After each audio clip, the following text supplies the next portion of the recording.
ఏ విధంగా అధిగమించదలుచుకున్నారో మీరు అన్ని రాజకీయ పక్షాలతో చర్చించండి. ఇది సీక్రెట్ డాక్యుమెంట్ కాదు, ఇది ఎనీ పొలిటికల్ పార్టీ రెస్పాన్సిబిలిటీ కాదు, ఇది గవర్నమెంట్ ఆఫ్ ఇండియా బాధ్యత. కేంద్ర ప్రభుత్వం ఒక నిర్ణయం తీసుకొని ఒక విధానాన్ని తెచ్చినప్పుడు అన్ని రాజకీయ పార్టీలతోనే పార్లమెంటరీ వ్యవస్థలో భాగస్వాములైన ప్రతి ఒక్కరితో చర్చించి వాళ్ళ సూచనలు తీసుకోవాలి. అందుకే నరేంద్ర మోడీ గారికి సూచన చేస్తున్న గ్రూప్ ఆఫ్ మినిస్టర్స్తో ఒక కమిటీ వేయండి, ఆఫీసర్లతో కూడుకున్న ఇంకొక ఎక్స్పర్ట్స్ కమిటీని వేయండి. గ్రూప్ ఆఫ్ మినిస్టర్స్ రాజకీయ పార్టీలతోని, అదేవిధంగా స్టేక్ హోల్డర్స్తోని, అదేవిధంగా సివిల్ సొసైటీస్తోని చర్చించమనుండ్రి. వాళ్ళ నుంచి వచ్చే సూచనలను, వాళ్ళ నుంచి వచ్చే సమస్యలను, ప్రశ్నలను ప్రభుత్వం వివరణ ఇవ్వడం ద్వారా పారదర్శకంగా ఈ ప్రక్రియను ముందుకు తీసుకెళ్ళవచ్చు. ఇదే కాకుండా ఈ అధికారులు వివిధ రాష్ట్రాలలో గతంలో జరిగిన అనుభవాలను వాళ్ళు తిరిగి తెలుసుకోవాలి, అక్కడి నుంచి సమాచారాన్ని సేకరించాలి. తద్వారా ఈ గొప్ప కార్యక్రమము ఎలాంటి వివాదాలకు తావు లేకుండా పూర్తి చేయడానికి అవకాశం ఉంటుంది. కాబట్టి మీరు అధికారులతో కూడా కమిటీని నిర్ణయించి ఇప్పుడు మీరు చేపట్టబోయే జనగణనలో కులగణన విధి విధానాలు ఏందో నిర్ణయించండి. విధి విధానాలను కూడా పబ్లిక్ డొమైన్లో పెట్టండి. ప్రజల నుంచి సూచనలు తీసుకోండి. మేము సమాచార సేకరణ చేసినప్పుడు 57 ప్రశ్నలను ప్రజల నుంచి అడిగి ప్రశ్నాపత్రాలను తయారు చేసి ఆ ప్రశ్నాపత్రాలను కూడా మేము ప్రజల ముందు పెట్టినాం. మేము ఏమేమి సమాచారాన్ని సేకరించబోతున్నాం, ఈ సమాచారాన్ని మీ దగ్గరకు వచ్చినప్పుడు మీరు అందరికి ఇవ్వండి అని చెప్పి ఇట్లా 8 పేజీలలో 57 ప్రశ్నపత్రాలు తయారు చేసి ఈ ప్రశ్నలకు సంబంధించిన సమాచారాన్ని సేకరించిన సమాచారాన్ని చాలా గోప్యంగా భద్రపరచడము. వ్యక్తులు కుటుంబాలకు సంబంధించిన సమాచారాన్ని ప్రజలకు ఇవ్వలేదు. వాళ్ళ సామాజిక వర్గాల యొక్క నిష్పత్తిని మాత్రమే ప్రజలకు వివరించినాం. శాసనసభలో కూడా వివరాలను పెట్టి సభలో చర్చించి ఫైనల్గా ప్రభుత్వం దీన్ని చట్టాన్ని చేసినప్పుడు కూడా సభలో సుదీర్ఘమైన చర్చ చేసి అన్ని రాజకీయ పార్టీలను ఇందులో భాగస్వాములను చేసినాం. ఎక్కడ కూడా మా పార్టీ విధానంగానో మా ప్రభుత్వంలో ఉండే కొద్దిమంది వ్యక్తుల విధానంగానో దీన్ని మేము అమలు చేయలేదు. 4 కోట్ల తెలంగాణ ప్రజలు, ప్రతిపక్ష పార్టీలతో సహా ప్రభుత్వం, అదేవిధంగా స్టేక్ హోల్డర్స్ ఎవరైతే భాగస్వాములు ఉన్నారో, లబ్ధిదారులు ఉన్నారో వాళ్ళు, అదేవిధంగా ప్రజా హక్కుల కోసం పనిచేసే వాళ్ళందరినీ కూడా ఇందులో భాగస్వాములను చేసి వాళ్ళకు నమ్మకం, విశ్వాసం కల్పించి ఈరోజు ఈ కార్యక్రమాన్ని ముందుకు తీసుకెళ్ళినాం. అందుకే ఈరోజు తెలంగాణలో దేశంలోనే మొదటి రాష్ట్రంగా తెలంగాణ నిలబడ్డది. ఇవాళ దేశానికే ఆదర్శంగా తెలంగాణ ముందు వరుసలో ఉన్నది. నిన్న రాహుల్ గాంధీ గారు అదే విషయం చెప్పినారు. తెలంగాణ మోడల్ ఈ దేశానికి రోల్ మోడల్. ఈ రోల్ మోడల్ నుంచి మీరు నేర్చుకోండి, తద్వారా పకడ్బందీగా దీన్ని అమలు చేయండి అని రాహుల్ గాంధీ గారు సూచన చేసినారు. రాహుల్ గాంధీ గారిని ఈ పత్రికా సమావేశంలో అభినందిస్తూ అదేవిధంగా నరేంద్ర మోడీ గారికి సూచన చేస్తూ మీరు మా ప్రభుత్వం వైపు నుంచి మేము సహకరించడానికి సిద్ధంగా ఉన్నాము, కేంద్ర ప్రభుత్వంతో కలిసి పనిచేయడానికి సిద్ధంగా ఉన్నాం, మా అనుభవాన్ని కేంద్ర ప్రభుత్వంతో పంచుకోవడానికి మాకు ఎలాంటి భేషజాలు లేవు. రాజకీయ ప్రక్రియలో కానీ అధికారుల నిర్ణయాలలో కానీ, అదేవిధంగా ఇప్పుడు జస్టిస్ సుదర్శన్ రెడ్డి, కంచె ఐలయ్య గారు, ప్రొఫెసర్ శాంతాసేన గారు ఇలాంటి మేధావులను కూడా ఈ నివేదిక ఇచ్చి ఏ రకంగా ఈ నివేదిక ద్వారా ఈ పేదలకు ఇందులో భాగస్వాములకు న్యాయం చేస్తామో కూడా ఒక ఎక్స్పర్ట్స్ కమిటీని కూడా వేసి వాళ్ళ నుంచి కూడా మేము అడ్వైస్ తీసుకుంటున్నాము. ఎందుకంటే నివేదిక తయారు చేయడంతో మన బాధ్యత అయిపోలేదు. ఆ నివేదిక ద్వారా నిజమైన పేదలకు లబ్ధి చేకూరాలి, నిజమైన బలహీన వర్గాలకు మేలు జరగాలి అన్న ఆలోచన కృత్రిమంగా 50% రిజర్వేషన్ ఏదైతే అప్పర్ లిమిట్ క్యాప్ పెట్టినరో దాన్ని తొలగించడమే కాదు, బీసీలకు 42% రిజర్వేషన్ ఇవ్వాలి అన్న ఆలోచన ఏదైతే ఉన్నదో మేము తీర్మానం చేసినాం, జంతర్ మంతర్లో ధర్నా చేసినాం. ఏది ఏమైనా నిన్న కేంద్ర ప్రభుత్వం నిర్ణయం తీసుకున్నది, ఆలస్యమైన ఈరోజు ఈ నిర్ణయం తీసుకున్న దాన్ని స్వాగతిస్తూ దీన్ని పకడ్బందీగా అమలు చేయాలన్నదే మా ఆలోచన.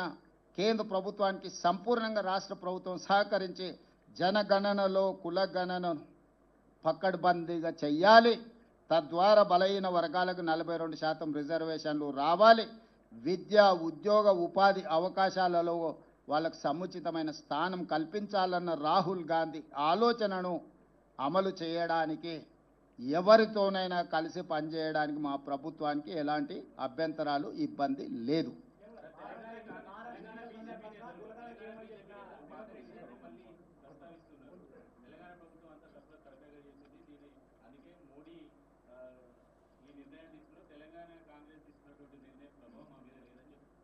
నేను వాళ్ళ మీద ప్రభావం ఉందా లేదా, రాజకీయపరమైన ఆరోపణలు ప్రత్యారోపణలు ఈ సందర్భంగా చేయదలుచుకోలేదు. లక్ష్యం మాకు స్పష్టంగా ఉంది. ప్రజలకు మా పట్ల విశ్వాసం ఉన్నది. దేశంలోనే మా ప్రభుత్వం చేసి చూపించింది. ఇలాంటి విమర్శలు చేసే నాయకులను నేను ఒకటే ప్రశ్న అడుగుతున్నా. 11 సంవత్సరాల నుంచి నరేంద్ర మోడీ గారు ఈ దేశ ప్రధానమంత్రిగా ఉన్నాడు. 16-17 రాష్ట్రాలలో మీ ప్రభుత్వమే ఉన్నది. గుజరాత్లో 25 సంవత్సరాల నుంచి మీ ప్రభుత్వం ఉన్నది. మీరు అధికారంలో ఉన్న రాష్ట్రాలలో చేసి మీరు ఆదర్శంగా నిలబడి ఉంటే ఈరోజు తెలంగాణ మోడల్ని మీరు అనుకరించండి అని చెప్పే అవకాశమా మాకు రాకపోతుండే కదా.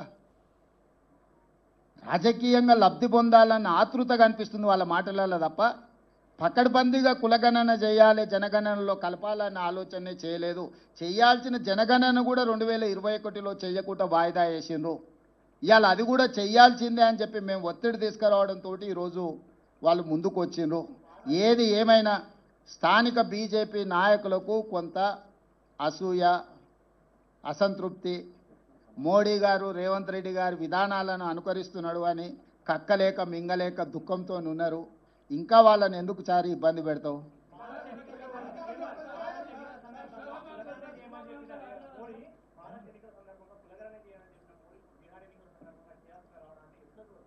అంటే ఇవన్నీ రాజకీయాలకు ముడిపెట్టకండి. నేను ఒకటే చెప్తున్నా, ఇది ఈ దేశ ప్రజలకు మేలు జరుగుతుంది. ఏ ఒత్తిడితోనైనా నిర్ణయం తీసుకొని, ఏ అవసరంతోనైనా నిర్ణయం తీసుకోండి. అంతిమంగా ఈ బలహీన వర్గాలకు న్యాయం జరగాలి. ఇప్పుడు రాజకీయపరమైన వివాదాలను ఆరోపణలు చేయడం మొదలు పెడితే ఆ వర్గాలకు నష్టం జరుగుద్ది. మేము ఆరోపణలు చేయదలుచుకోలే. నేను ఈ సందర్భంగా ఏ ఒత్తిడితోనైనా ఏ అవసరం కోసమైనా చేయడం ద్వారా నిజమైన లబ్ధి బలహీన వర్గాలకు చేరాలి. అదే మా లక్ష్యం, రాహుల్ గాంధీ గారి లక్ష్యం, మా లక్ష్యం, ఈ వేదిక మీద ఉన్న ప్రతి ఒక్కరి ఉద్దేశం అదే. కాబట్టి మేము దీన్ని ఏ ఎన్నికలకు ఏ రాజకీయ వివాదాలకు మేము ముడిపెట్టదలుచుకోలేదు.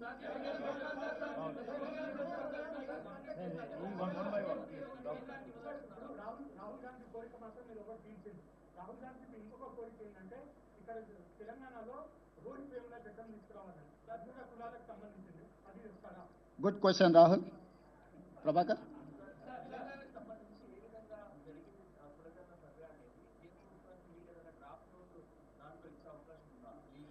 మేము ఆల్రెడీ ఆ నివేదిక పంపించినాము.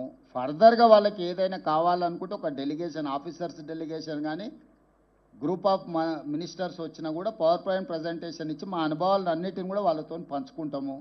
వాళ్ళు ఇక్కడికి వచ్చిన సమాచారాన్ని ఇస్తాం, లేదు మమ్మల్ని రమ్మంటే కూడా ఢిల్లీకి వెళ్తాం. ఇక్కడ రాజకీయంగా పంతాలకు పట్టింపులకు మేము పోదలుచుకోలేదు. ఈ ప్రక్రియ పకడ్బందీగా చేసి సరైన సమయంలో మనం చేస్తే వీళ్ళందరికీ మేలు జరుగుతుంది. వీళ్ళ కోసం ఒక మెట్టు దిగడానికి కూడా, బలహీన వర్గాల కోసం ఒక మెట్టు దిగడానికి కూడా మా ప్రభుత్వానికి ఎలాంటి భేషజాలు లేవు.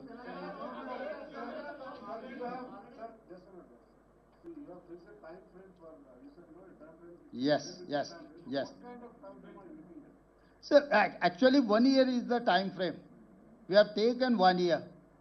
So my advice is 1 year is max. Why? Because we have done and we have learned something from that, out of that experience. We are there to share with Government of India my experience. So 1 year's time frame is reasonable time. They can do miracles within a year. I don't know how Government of India is going to take on a decision. That is why I have told you, discuss with political parties and stakeholders and civil societies. Then you will get some information or otherwise suggestions. Based on that, you prepare in a terms of reference. It is easy to handle things. Otherwise, it will become a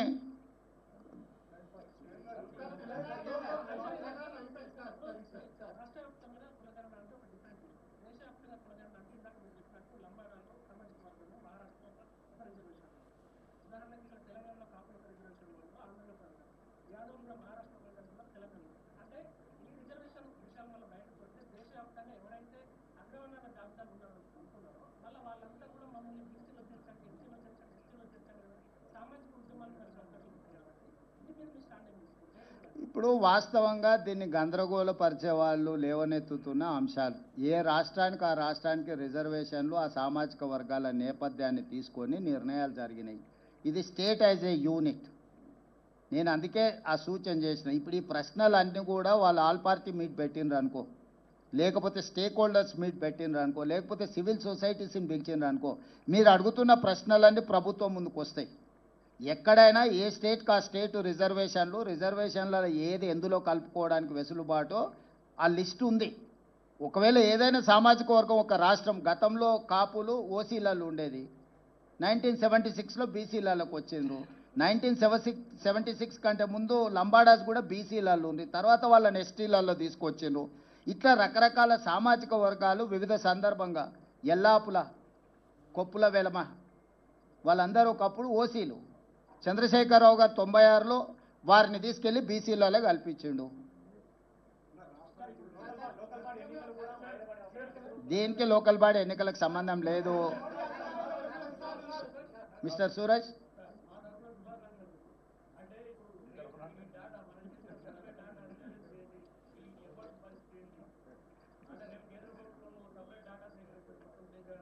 A data సేకరించినా సూరజే ఉంటాడు, పొన్నం ప్రభాకరే ఉంటాడు కదా. వారు వీరు గారు, వీరు వారు గారు, వాళ్ళందరిని వచ్చి సేకరించమంటున్నాం. మేము ముందు నుంచి కూడా చెప్పినాం, అయ్యా మేము ఒక విధానంతోనే ఒక ప్రక్రియ ద్వారా సంపూర్ణమైన సమాచారాన్ని సేకరించిన 97% జనాభా ఈ ప్రక్రియలో పాల్గొన్నారు, ఇవి లెక్కలని చెప్పినాం. కేంద్ర ప్రభుత్వం ఇంకా మెరుగైన ప్రక్రియ ఏదని చేపడితే మంచిదే కదా, మాకేం అభ్యంతరం లేదు. మేము ఇంటింటికి వెళ్ళి 150 కుటుంబాలను 150 ఇండ్లను ఒక గ్రూప్గా దానికి ఒక ఎన్యూమరేటర్ను పెట్టి 60 రోజులు సమయం ఇచ్చినాం. ఓ రోజు సూరజ్ ఏదైనా పని మీద పెళ్లికో పేరంటానికి పోతే కూడా తెల్లారైనా మళ్ళీ పోయి నమోదు చేయించుకొని రాని. దాంట్లో ఎవరైతే నమోదు చేయించుకున్నారో వాళ్ళు సంతకం తీసుకున్న అధికారి ఆయన సొంతంగా రాసుకొని ఆయన సంతకం పెట్టుకొని రాలే. ఆ కుటుంబ పెద్ద దగ్గర, కుటుంబ వ్యక్తుల దగ్గర కూర్చొని ఆ కుటుంబ పెద్ద ఎవరు, కుటుంబంలో ఉన్న సభ్యులు ఎంతమంది, వాళ్ళు ఏ సామాజిక వర్గము, వాళ్ళకి ఏమేమి లబ్ధి పొందుతున్న ప్రభుత్వ పథకాలు, రాజకీయంగా ఏమైనా రిజర్వేషన్లు పొందినరా, అన్ని వివరాల ప్రశ్నపత్రంలో ఉన్నాయి. ఎవరు ఏది నిజం చెప్పినా అబద్ధం చెప్పినా, ఆస్తుల అప్పుల విషయంలో నిజాలు అబద్ధాలు చెప్పొచ్చు, కానీ కులాల వివరాలు ఎవరు కూడా అబద్ధం చెప్పరు. ఇది 100% నా సంపూర్ణమైన విశ్వాసము. కులాల లెక్క పక్కగా తేలిన తర్వాత సంక్షేమ పథకాలు ఎట్లా అమలు చేయాలనో ఆటోమేటిక్గా ఆ స్టేటస్ అనేది మన దగ్గరకు వచ్చేస్తుంది. కేంద్ర ప్రభుత్వం ప్రామాణికం. ఎప్పుడు కూడా ఎలాంటి డేటా అయినా గవర్నమెంట్ ఆఫ్ ఇండియా ప్రివేల్స్. ఇప్పుడు ఏ డేటా లేనప్పుడు నా డేటా ప్రామాణికం.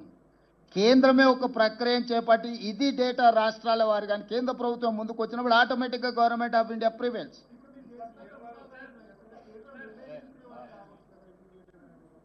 ఇప్పుడు వృధా కాదు, దేశానికి ఉపయోగపడ్డదని మేము చెప్తున్నాం. రోల్ మోడల్ తెలంగాణ అని ఎందుకు చెప్తాం? 100 సంవత్సరాల నుంచి ఎవరు చెయ్యలేని పనిని, ప్రక్రియను తెలంగాణ రాష్ట్ర ప్రభుత్వం చేయడం ద్వారా చేయడానికి ఏ విధి విధానాలు ఉండాలి, చేయడం వల్ల వచ్చే ప్రయోజనం ఏంది, చేయకపోతే కలిగే రాజకీయ పార్టీలకు నష్టమేంది తెలిసింది. కాబట్టి ఈరోజు తెలంగాణలో సేకరించిన సమాచారం దేశానికి ప్రయోజనం చేకూరింది. కాబట్టి ఇవాళ దేశానికే రోల్ మోడల్గా నిలబడ్డం మేము.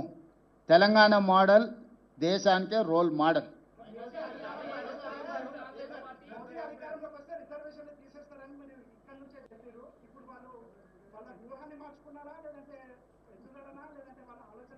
ఇప్పుడు సిద్ధు వాళ్ళు ఎందుకోసం చేస్తున్నారు అనే దానికంటే దీనివల్ల ప్రజల ప్రయోజనం ఏందో చూడాల్సిందే.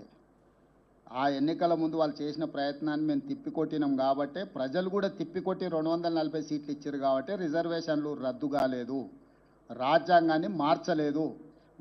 వాళ్ళు అనుకున్న 400 సీట్లు వచ్చినుంటే ఈ పాటికి దేశంలో రిజర్వేషన్లు రద్దు అయ్యేవి, రాజ్యాంగం రూపురేఖలు మారిపోయేది, ఈరోజు కులగణన కూడా జరుగుండేది కాదు. ఆ రోజు ప్రజలు మేము అప్రమత్తం చేసినాం కాబట్టి వాళ్ళకి సంపూర్ణమైన మెజారిటీ ఇవ్వకుండా 240 సీట్లు ఇచ్చారు కాబట్టి సంకీర్ణ ప్రభుత్వంలో వాళ్ళు అనుకున్న ఎజెండాను అమలు చేయలేని పరిస్థితిలో ఇప్పుడు ఈ సంకీర్ణ ప్రభుత్వాన్ని కాపాడుకోవాలంటే కులగణన చేసి తీరవలసిందే. ఎందుకంటే అక్కడ బీహార్లో వాళ్ళతో సంకీర్ణ ప్రభుత్వంలో ఉన్న నితీష్ కుమార్ ఇతరులు ఈరోజు కులగణన చేయాలనే డిమాండ్తో ఉన్నారు. మొన్నటి వరకు మీరు చెప్పిన నరేంద్ర మోడీ గారు బీజేపీ కులగణనకు వ్యతిరేకంగా మాట్లాడిండ్రు కదా. రాజ్నాథ్ సింగ్ గారు అఫీషియల్గానే చెప్పిండు, సుప్రీంకోర్టుకి చెప్పిండు మేము చెయ్యము అని, అఫిడవిటే ఇచ్చిండు. ఎందుకు మారింది? మేము ఎన్నికల ముందు, పార్లమెంట్ ఎన్నికల ముందు ప్రజల్ని అప్రమత్తం చేసినాం కాబట్టి ప్రజలు మోడీకి సంపూర్ణమైన మెజారిటీ, ముఖ్యంగా 400 సీట్లు ఇవ్వకుండా తిరస్కరించడంతో by political compulsion he has decided to take up this issue. So మేము ఏదైతే ప్రయత్నం చేసినామో రాహుల్ గాంధీ గారి భారత్ జోడో యాత్ర దేశ ప్రజలకు ఉపయోగపడ్డది. ప్రతిపక్షం, మేము పాలకపక్షం వస్తే నిర్ణయాలు చేస్తాం, ప్రతిపక్షంలో ఉంటే ప్రభుత్వాన్ని ఒత్తిడి చేస్తాం. ఇదే కదా ప్రజాస్వామిక స్ఫూర్తి. మా ఒత్తిడితోని ఈరోజు కేంద్ర ప్రభుత్వం ముందుకు వచ్చింది, అమలు చేస్తుంది.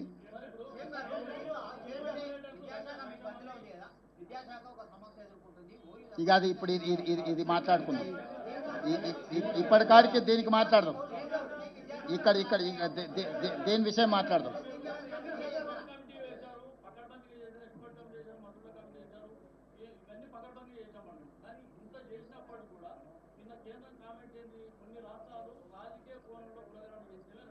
అవును, కొన్ని రాష్ట్రాలు అంటే బీహార్ లాంటి రాష్ట్రం, వాళ్ళ ప్రభుత్వం ఉంది కదా, నితీష్ కుమార్ చేసిన దాన్ని కోర్టు తప్పు పట్టింది కదా, వాళ్ళ గురించి వాళ్ళు చెప్పుకుంటే ఎన్నికల్లో నష్టం